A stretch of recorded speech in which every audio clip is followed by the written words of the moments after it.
Bosses in Kingdom Hearts are a weird bunch. There are the Disney villains who at times seem like a legitimate threat. There are the Heartless, who frequently have unique mechanics. And then there are Kingdom Hearts original bosses, with fan favorites found in the organization. Some of these bosses act as roadblocks, testing how supposedly good you are at the game. This has led to a lot of experimentation as to what makes a good boss. The announcement of Kingdom Hearts 4, it seemed a good time to look back on some of the more devilish bosses in the series. Please note that super bosses will not be included in this video, because almost all of them would be on this list otherwise. Ursula, Kingdom Hearts 1.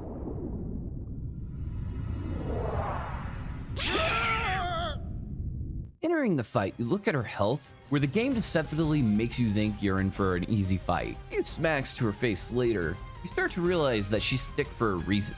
Whether it was just 12-year-old me being dumb, or too focused on the out-of-context jokes of Sora sharing his papu with Kairi, I kept on smacking her thinking it was a scripted fight, and I just had to knock a bit of health off for the next phase to begin, resulting in several continue screens. Then, a bright idea hit, an idea so ridiculous that it might just work. Since physical attacks did nothing, I should probably try magic. Using all the power of my adolescent mind, I fired and used the lock-on command, which, to my surprise, locked onto the cauldron. Cauldron started lighting up, and suddenly it all made sense. When she was stunned, my attacks would actually damage her.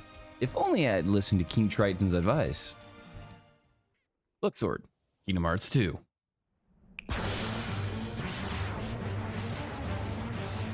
Towards the end of KH2, you're faced with a battle that has a very unique mechanic. There is a time gauge that has to be depleted in order to win. If you run out of HP, or your side of the time gauge expires, it's game over. Not only that, but he transforms Sora from the start into a dice that can only move around while he attacks. This puts you at an immediate disadvantage because you can't attack, but on top of this you must learn his games. The first one, he will turn your commands into X's and O's where you must select as it cycles through. The second will turn you into a card and mix himself up with others where you must find him without activating the wrong ones, which are trapped. The easiest way is to wait till the face of the card points toward the camera.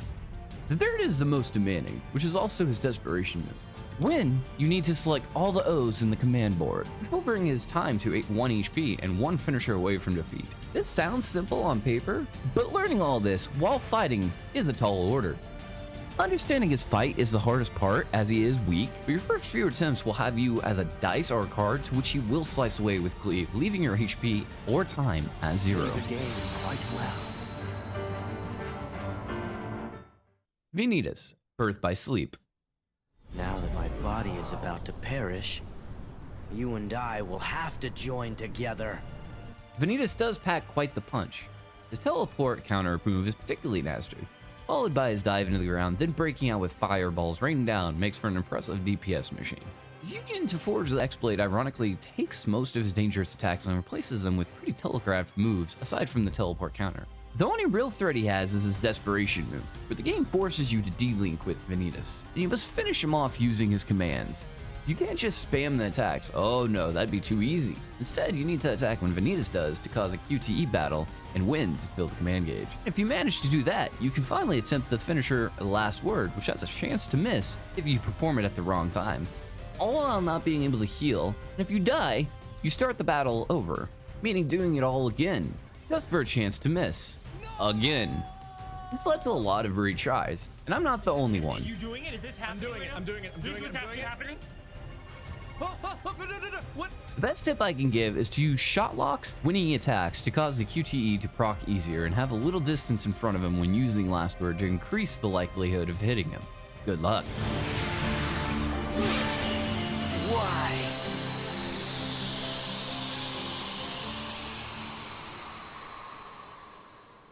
Young Xehanort, Dream Drop Distance. Be gone!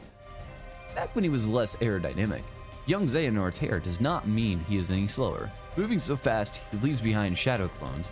His attacks are brutal, with combos eating away most of your health.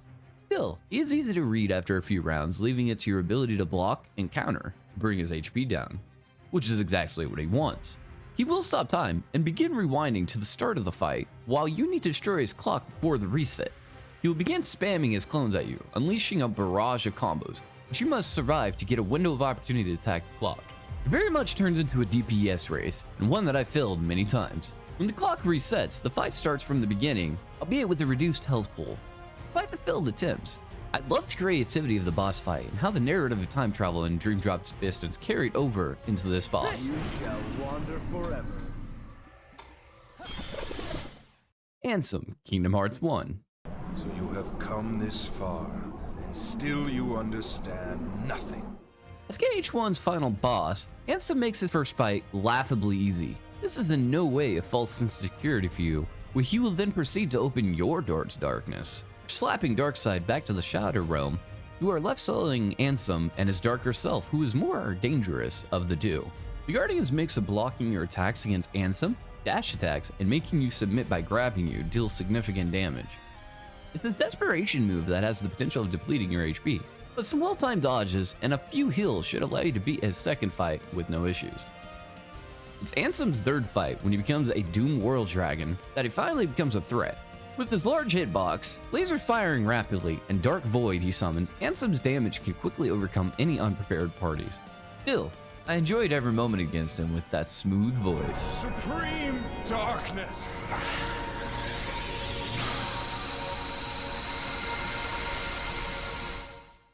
Final Xemnas, Kingdom Hearts 2. No more eternal than that radiance of yours. Xemnas, the man with the second sexiest voice, only outclassed by Billy Zane's Ansem. His final duel versus the duo of heroes is set up for a climactic finale. Immediately grabbing you, he throws you into the air where it's time to put away the X button. No, might be asking too much. Time to quit neglecting Triangle this battle. Get to tapping, because he will toss you around quicker than a salad. Once his opener is finished, and you land back down on the ground, get ready for his laser teleports by either dodging or using Reflect. If he repeats his opening attack, start smashing the reaction command again. When he starts getting to around 3 bars of health is when he gets extremely dangerous. You will freeze Sora in an orb, and you will finally get to play as Riku. Only, I could never reach Xemnas to save Sora. His clone would always guard against me, until Sora's HP ran out. The number of attempts I made as a child was ungodly. And the worst part was, I don't know how I did it originally, but man, was it worth it. The beatdown Riku delivers during the reaction command is fantastic to watch. Once complete, Xemnas restarts his cycle, which isn't too hard to complete to his final bar. And then, the absolute magic happens. One of the most gratifying endings to a boss fight I've ever seen is played out by Xemnas performing his desperation move and summoning thousands of lasers on a dome to attack from all angles. The cinematic spectacle left me in awe as I began striking the reaction command with all the force a gamer can.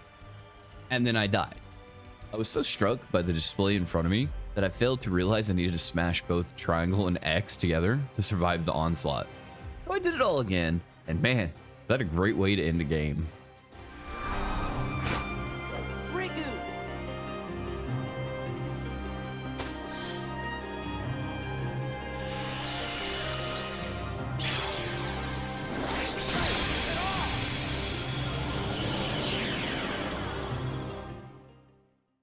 Demyx, Kingdom Hearts 2. Silence, traitor. For a guy that seems to not take things seriously, this fight is seriously no joke. Demyx's fight is often griped about by fans for being fiendishly difficult in comparison to all prior battles, mostly due to the water forms, which you start off with. Great. Failing to kill all the forms in time greets you with a game over, so the Wild Dance reaction command should be your bread and butter during these phases, which allows you to wipe large numbers with ease. With that out of the way, you start the fight proper. If you try to keep your distance, he spams bubbles at you or closes it by dashing forward with his water slide. You stay close, and he reacts with an area attack and dashes away. And if you try keeping him in a combo, he breaks out of it and immediately counters, all while keeping you trapped by water pillars, within arm's reach of his sitar, which pushes you into the pillars. Not to mention, he will summon water forms again as part of his desperation move, forcing you to beat his game yet again. And most players will not have second chance or once more at this point in the story. It's a very rough time, one that resulted in an unexpected roadblock for many Kingdom Hearts fans. Yet despite the difficulty, his defeat brought a huge amount of satisfaction, as well as many game overs, earning him the top spot for Kingdom Hearts bosses you did not beat your first try. Anyone from the organization who'd like to be next? Hey, Sora! Gonna antagonize him? These are the bosses I remember dying to the most when I was younger and left quite the impression on me. But I know not everyone will have the same experience with these bosses that I had, so let me know down below what bosses put up a challenge for you. And if you want more Kingdom Hearts, then check out this video for 7 things you missed in the Kingdom Hearts 4 trailer. Thank you for watching, and have a damn good day. Sorry, but I don't lose.